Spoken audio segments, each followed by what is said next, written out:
Buenas noches, compañeras y tutora.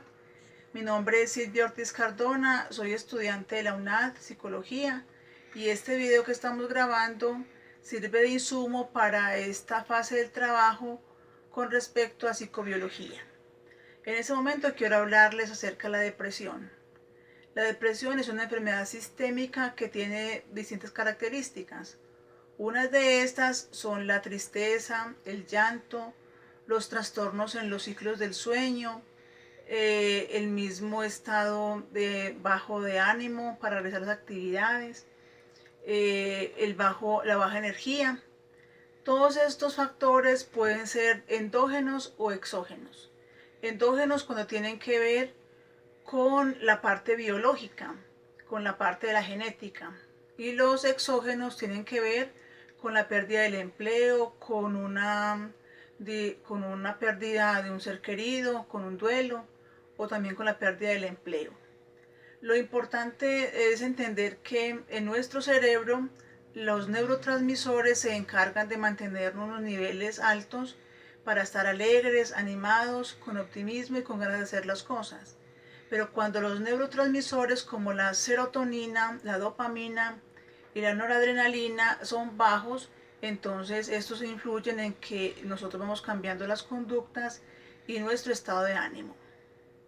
También hay que tener en cuenta que la depresión tiene que estar asociada a unos factores físicos y también anímicos, porque es una enfermedad que no se escoge porque sí, por el azar.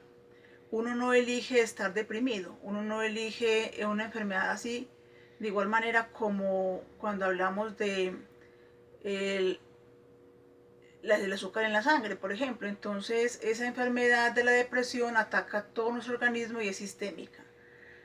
La depresión, además, tiene que estar con un factor asociado y es el acompañamiento de la familia, tener una buena alimentación, tener un esquema de apoyo, unas redes de apoyo como los amigos. El trabajo también contribuye para que tengamos un estado de ánimo equilibrado. Es importante reconocer que la Organización Mundial de la Salud ha determinado que para el 2020 la depresión se va a generar más muertes incluso que las enfermedades cardiovasculares. Es importante que estemos atentos a todos los síntomas de alarma acerca de la depresión para que busquemos una ayuda profesional y que nuestros familiares, conocidos y amigos no vayan a padecer esta enfermedad. Hablar de la depresión sería muy extenso, pero el corto tiempo que implica la grabación de este video, por recomendaciones de la rúbrica, entonces lo importante es estar atentos a los síntomas y las alarmas y estar muy pendientes de acompañarnos con nuestras redes de apoyo y con nuestra familia. Muchas gracias y hasta luego. Cordial saludo, mi nombre es Luz María Giraldo y hoy les voy a hablar sobre la drogodependencia. La drogodependencia es una situación en la cual el individuo no logra controlar su consumo de una droga o alguna sustancia. La drogodependencia es un fenómeno social y se da por diferentes factores, como por ejemplo el ambiente familiar, la interacción social, el entorno y algunas investigaciones están apuntando hacia la influencia de la genética. ¿Cómo actúan las drogas en nuestro organismo? Las drogas se centran en nuestro sistema de recompensa, que son los encargados de reforzar el comportamiento importante para nuestra supervivencia. Nuestro cerebro produce dopamina, que es un neurotransmisor que produce satisfacción. La dopamina se libera en forma natural por medio de la actividad sexual, cuando comemos, la interacción social o simplemente cuando logramos algo, un deseo o una meta. Las drogas desencadenan la liberación de dopamina en un estado de intensa satisfacción, es decir, hasta 5 y hasta 10 veces lo que podemos sentir en un estado natural. Además, producen en el individuo un deseo irreprimible de repetir su uso. Las drogas desensibilizan el sistema de recompensas. Es así como ya no es sensible a algunos estímulos naturales y cotidianos, solamente se siente gratificado por medio de la droga. Es así como la droga logra cambiar las prioridades en la vida de las personas. Cordial saludo. En el estudio de los factores de riesgo para el intento suicida, no solo sirven para ayudar los futuros suicidios, sino también los futuros intentos suicidas, problema que es aún más común. Ahora bien, todos nos podemos estar preguntando cuáles son esos factores que pueden incidir o desencadenar comportamientos suicidas. Pues bueno, entre ellos nosotros podemos encontrar factores tales como el inicio de una depresión mayor o una crisis que se pueda estar viviendo.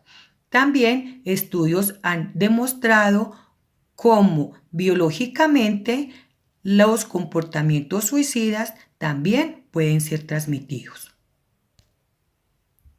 Pues también tenemos que las investigaciones informan que en el suicidio terminado se ha evidenciado una reducción de la serotonina y algunas anomalías en el cerebro. También se ha demostrado y asociado cómo la reducción de niveles séricos de colesterol pueden aumentar el riesgo de muerte por suicidio. En algunos estudios realizados en monos, al reducir la dieta de colesterol, se ha evidenciado que esto causa agresividad, dando una respuesta a la prolactina, por lo que han concluido que el colesterol puede incidir o controlar la serotonina.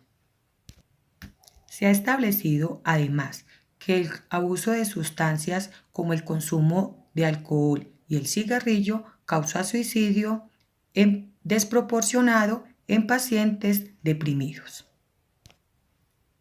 Se deben tener en cuenta los tratamientos para reducir la tasa de conducta suicida.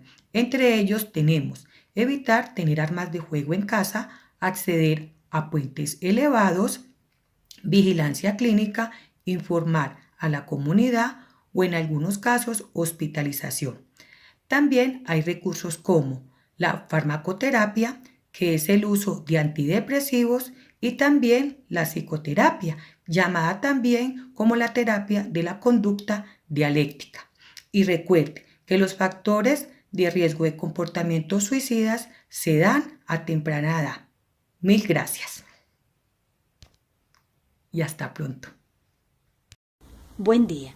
Voy a abordar el tema de la homosexualidad masculina, la cual es una orientación o comportamiento sexual que se da en la atracción romántica, emocional o sexual de una persona hacia otra. Si esa persona es del sexo contrario, se dice que es heterosexual. Si es del mismo sexo, se dice que es homosexual, tema que nos convoca en este momento. Bien, existe un gran interés por saber cuáles son las causas de la homosexualidad. Deseamos entender por qué hay personas homosexuales y si el homosexual nace o se hace. Las diversas teorías sobre el origen de la homosexualidad nos demuestran que hasta mediados de este siglo, con muy pocas excepciones, casi todas las explicaciones sobre las causas de la homosexualidad no tenían una base científica.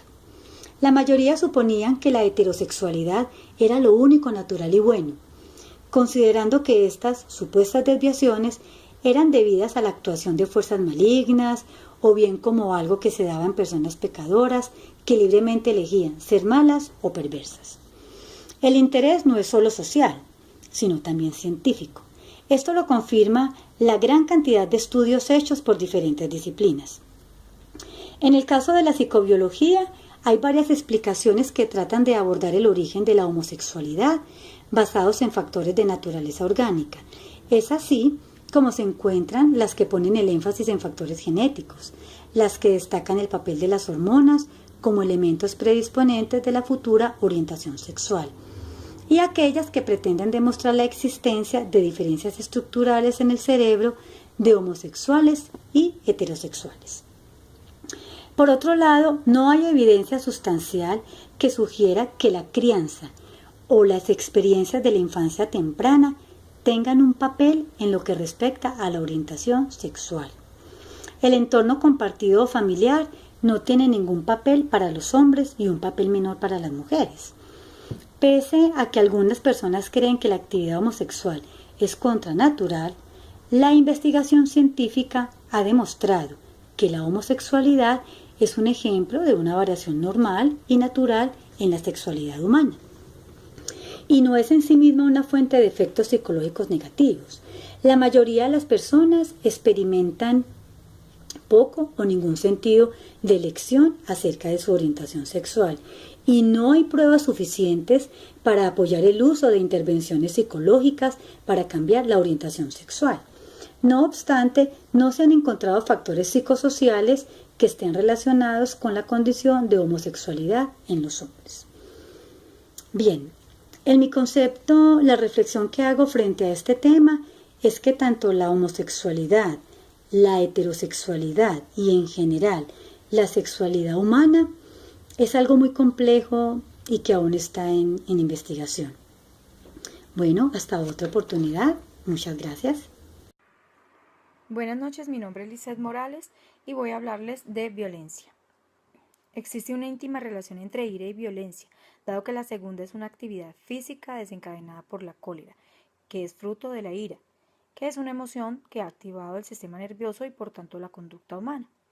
La cólera es la expresión de la ira y aunque más externa no es necesariamente un sentimiento, porque podemos estar frente a una actitud colérica inconsciente, donde es normal que se genere cólera, ira, enojo y hasta violencia y decir que no se sabe por qué lo hizo, pues se pasa por momentos de obnubilación.